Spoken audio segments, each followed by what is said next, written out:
Bonsoir, ravi de vous retrouver pour une nouvelle session d'information sur NC News.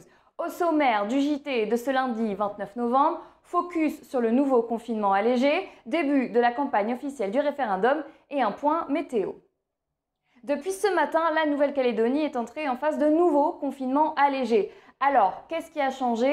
Tout d'abord, et grâce à la mise en place du pass sanitaire, les théâtres et les salles de spectacle sont autorisés à rouvrir. Même chose pour les événements organisés par un professionnel de l'événementiel, c'est-à-dire les concerts, foires, soirées ou encore les mariages.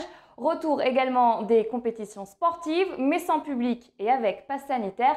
Feu vert aussi pour les réunions professionnelles de plus de 30 personnes. Le gouvernement maintient néanmoins le port du masque obligatoire, le pass sanitaire dans les lieux recevant du public, les rassemblements restent limités à 30 personnes et le couvre-feu de 23 h à 5 h du matin. Il est aussi toujours interdit de débarquer sur les îlots. Ce confinement allégé est mis en place jusqu'au 19 décembre.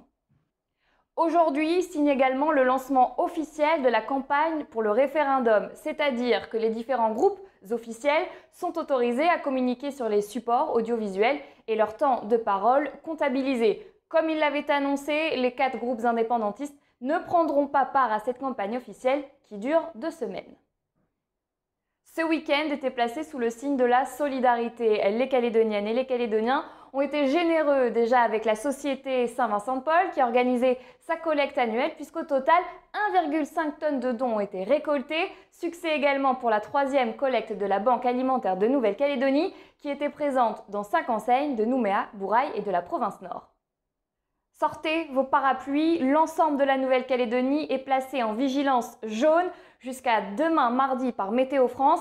Des orages sont attendus sur la côte Est, les Loyautés et la côte Ouest entre ce soir et cette nuit. Merci d'avoir suivi l'info sur NC News et à demain pour un nouveau JT.